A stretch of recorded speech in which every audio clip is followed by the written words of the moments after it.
Anong sakit niyo pares? High blood. Tapos, High blood po. Nervyos. nervyos pa. Apo. Parehas kayong sakit.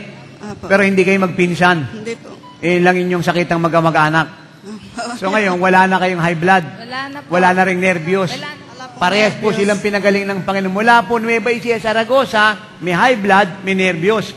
Uuwi sila ngayon mula Guagua, Pampanga, pabalik po ng Nueva Ecija, wala nang nervyos, wala nang high blood, pinagaling na ng Panginoon. God bless you po. Si Vicky daw po ay, lagi daw po sumasakit ang kanya pong sikmura at kanina pumunta siya dito, siya po ay nahihilo.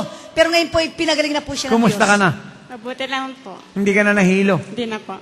Magaling ka na. Apo. Maligaya ka na. Apo. Dati pag nahilo ka, anong nangyari sa'yo? Wala po na ano lang po. Yung... Hindi maganda pakiramdam kasi Apo. nahihilo. Apo. So ngayon, wala ka lang nararamdaman. Wala na po. Maginhawa ka na. Apo. Gaano katagal ka nang nahihilo? Tagal na po nung pong nanganak pa ako. Mula nang mga naka pa? Opo. Ilang taon ka na ngayon? 23. So ilang buwan na yon? Magdadalawang taon na po. See, hindi po biro. Magdadalawang taon na po siyang nahihilo. Lumalakad, gumagalaw, nag-aalaga ng anak, pero hindi maganda pakiramdam, tinitiis lang. Hindi po birong hirap yun. Hindi po birong hirap. At ngayon po, saglit lang sa Panginoon.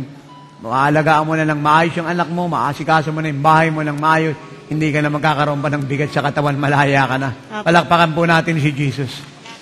Ano nangyari sa kanya? Si Ate Ramona po ay 3 taon na daw po sumasakit po ang kanyang puntian. At ngayon po ay pumayapa na po ito at nawala na po yung kirot. Hindi na masakit yan mo. Hindi na po. 3 taong nasakit, ngayon wala na. Opo. Magaling ka na. Opo. Sino nagpagaling sa'yo?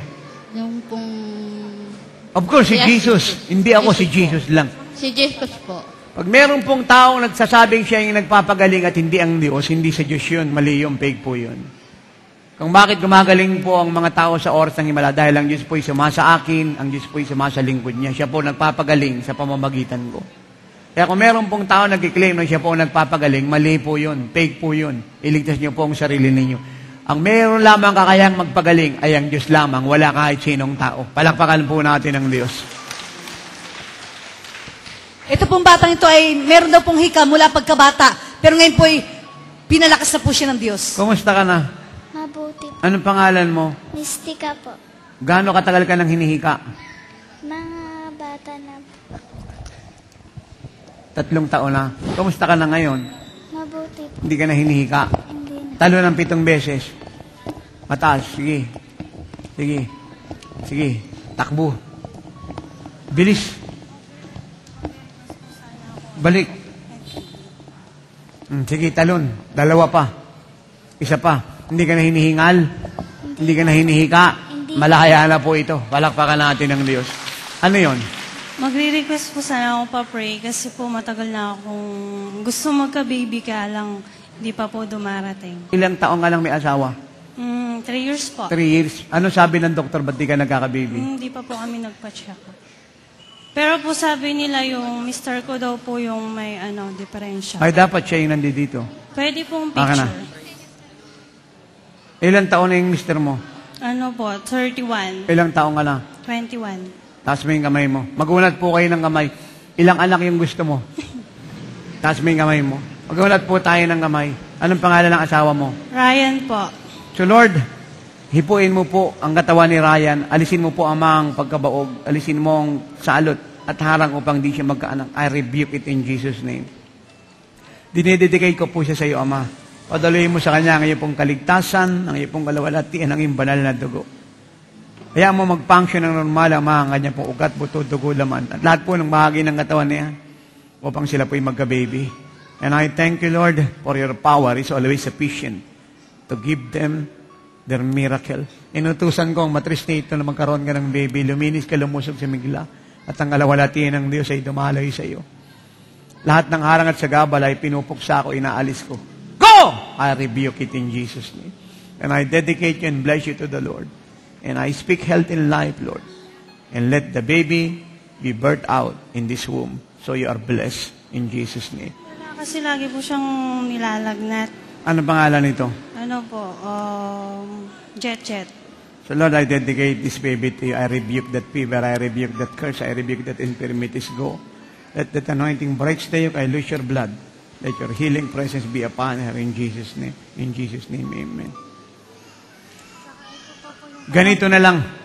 Sige po. Yung pangalan ng anak mo, kasi wala kang anak, so humingi ka ng baby, ang pangalan ng anak mo Samuel. Kasi si Ana, walang anak, humingi ng anak, binigyan ng anak, pinangalan niya Samuel. Palakpakan natin ng Diyos.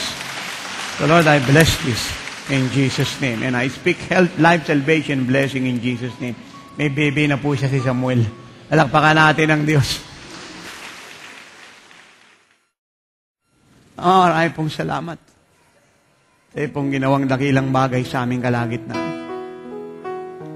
Salamat po at pinunaw mo po ang lugar na ito, ang buhay ng bawat isa ng kagalakan. Totoo nga po, na bawat buhay, bawat pamilya, bawat bayan, bansa, buong mundo ay dapat mapuno ng iyong buhay. At dapat kang mahayag sa kanila. At kagalakan po namin ikaw po ipahayag, ipakilala. Kagalakan po namin na sabihin sa kanila na sa'yo ay may pag-asa. Tumanggap po ang mga anak mo, Ama, nang mula sa iyo. Ingatan mo po ang tinanggap nila. O paano sila iniingatan mo ang kinabukasan nila.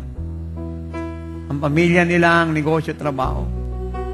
Ang hinaharap at lahat ng meron sila. Ingatan mo ang ibinigay mo ngayong gabi, Ama. Umungahin mo siya. Nagabayaan mo na ang buhay na yan na sa kanila ay sumaiba. At ihanda mo ang biyahe ng lingkod mo, Ama, sa susunod po mga bayan. Dalhin mo po ang lingkod mo, Ama, ang oras ng himala. Na bawat bayan sa bansang ito. Pag pong payagang magkaroon po kami ng kapahingaan. Hanggang meron pong aabutin at ililigtas. At salamat po, Ama, sa strength, sa provision, sa grace, sa protection. And we are excited, Lord, to reveal your life to every family, to every city, to every nation, and to the world. And to teach your church to be like you and to do your words. Uwi po, mga anak mo, Amang, inihintay ng biyaya at tagumpay. At alis po ang lahat. Nakasama ka, kasama po ng kasaganaan at ng buhay na walang hanggan. So God bless you as you go. God go with you. And because He is with you, ang biyaya, tagumpay, kasaganaan, kalusugan ay sa inyo. And no weapon that is formed against us in our family will prosper. Go. He is your shield and win many souls as you can. For He is coming and it's harvest time in the Philippine island. And no one can stop us, for we are born to win. And our victory is settled in heaven forever. Receive it. And all God's people agree with me. Clap their hand and everybody say, Amen. Grateful heart with a song of praise.